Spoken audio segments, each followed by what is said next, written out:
안녕하십니까, 이진권 TV입니다. 논평 시작하겠습니다. 문재인 대통령이 28일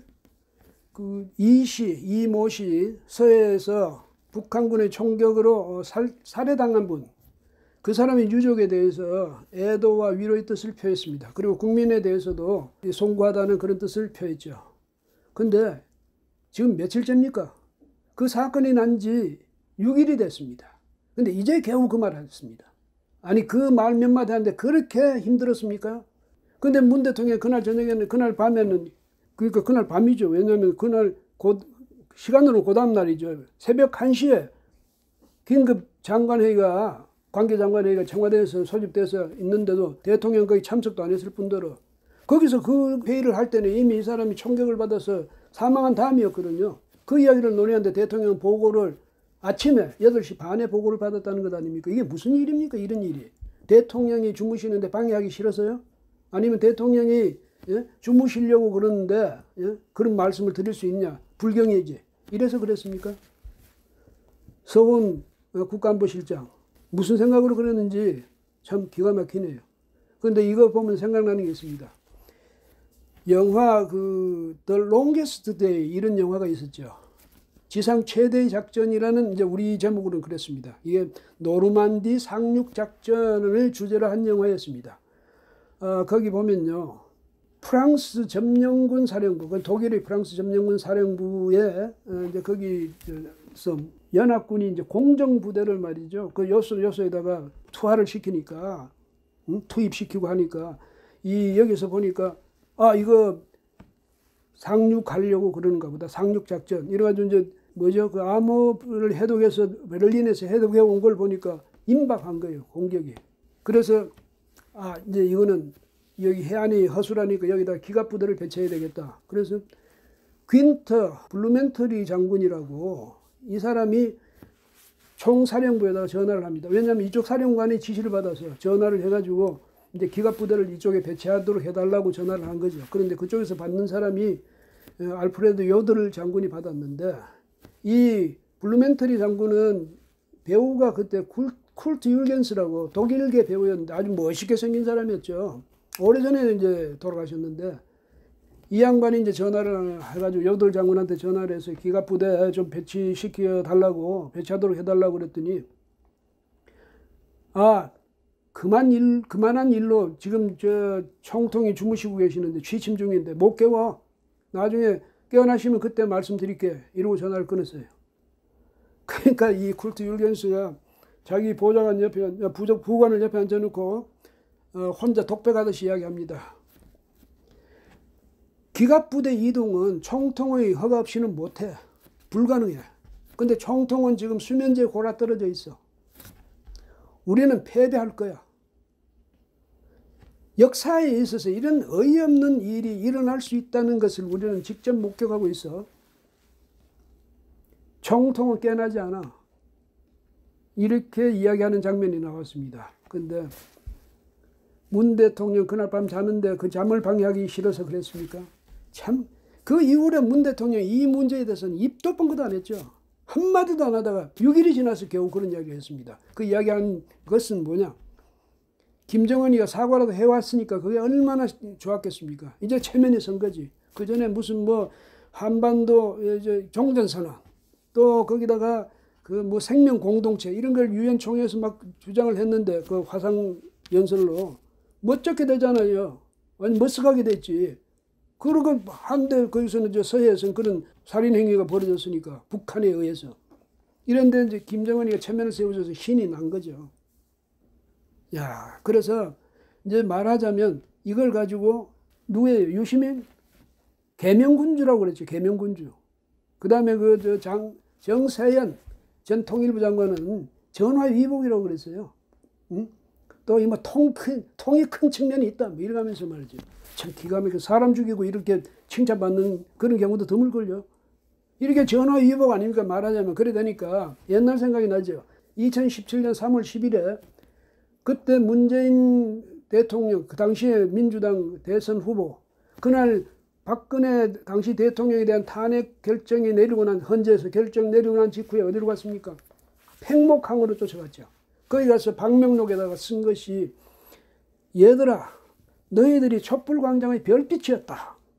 너희들의 혼이 천만 촛불이 되었다. 미안하다. 고맙다. 이렇게 썼습니다. 뭐가 고마웠습니까? 그러니까 너희들이 그렇게 해준 바람에 촛불 집회가 더 가열됐고 이래가지고 그래서 박근혜 대통령을 우리가 밀어낼 수 있었다. 너희들 덕분이다 이 말이죠. 그 다음에 우리 민주당이 이제는 정권을 잡게 됐어. 고맙다 이 말이죠. 뭐에 대해서 고맙답니까?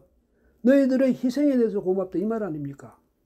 기가 막힐 말이죠. 그런데 이 말을 하면서 그 말의 뜻을 스스로 생각을 안 한 것 같아요. 했다면 그 자리에서 고쳤어야죠. 다시 쓰면 될 거 아닙니까? 아마 이번에도 이제 보니까 전화 위복이 된 것 같아요. 다도 그렇지 않아요. 뭐 다 생기가 돌아요. 이제는 청와대도 그렇고 정부도 그렇고 민주당도 그렇고 이렇게 되니까. 그래서 아마 속으로 만약 속내 그대로 쓰라 이러면 이렇게 할 거예요. 고맙다 이렇게 쓸 수도 있죠. 그렇지 않을까 이런 생각이 듭니다. 설마 물론 그렇게 설마 해야 되지만은 뭐 그때 그렇게 쓴 분이 지금이라고 그렇게 안 쓰겠습니까? 실제로요. 그러니까 추미애 장관, 법무장관 이제 완전히 불기소 처분됐어요. 그 아들도 그렇고 그 보좌관도 그렇고 서울 동부지검에서 수사한 결과다 이러면서 참 불기소랍니다. 전원 다 불기소. 왜냐하면 외압이라고 볼 게 없다는, 외압이라고 할 수 있는 게 없다는 거예요. 그냥 전화로 문의를 했을 뿐이지. 그러면 집권당의 대표, 그 보좌관이 전화하는데 그건 외압, 어떤 뭐 표현을 하든, 예? 물어보든 뭐, 그게 외압이 아니라고 할 수 있습니까? 그런데 추미애의 검찰이 추미애를 기소할 수는 없죠. 그렇게 해결된 겁니다.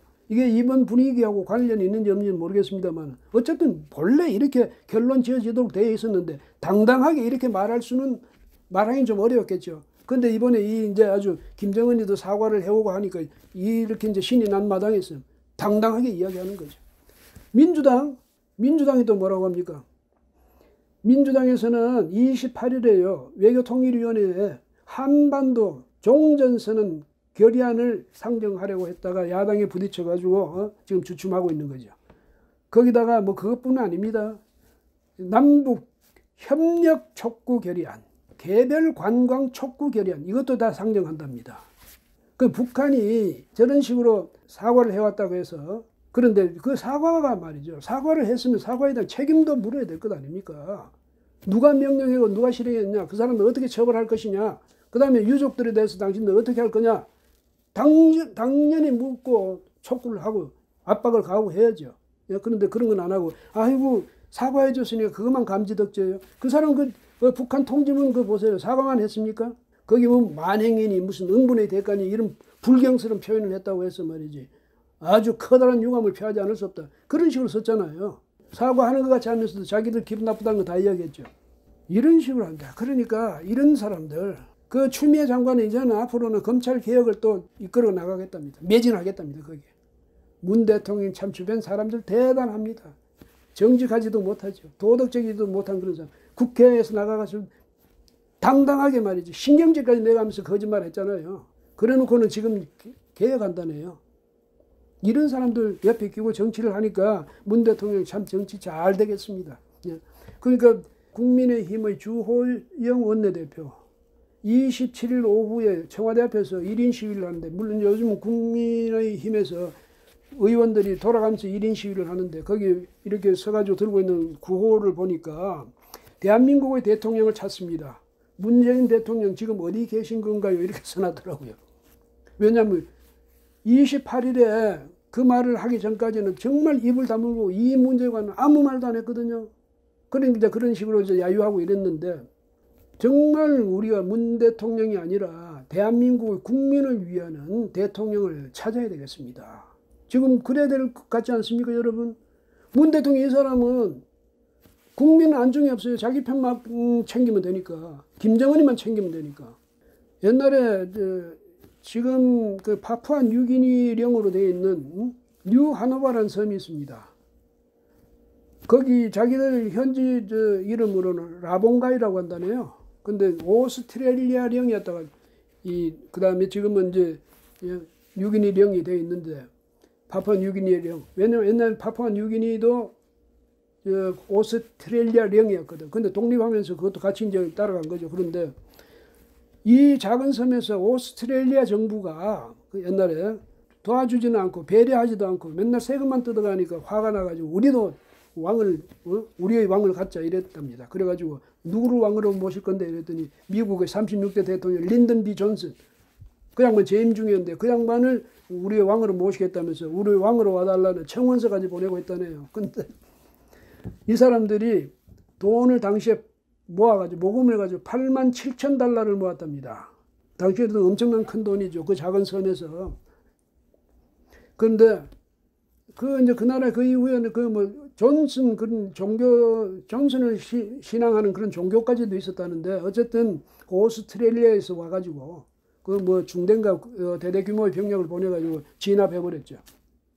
그랬다는데 이러다가 우리도 어디 해외에 돌아다니면서 말이죠. 대통령 물색하고 다니고 대통령 사오는 운동을 펴야 되는 거 아닌지 모르겠습니다. 문 대통령 그런 수모 당하기 싫거든. 지금부터라도 내 편의 대통령이 아니라 우리 모든 국민의 대통령이 되도록 노력해야 할 겁니다.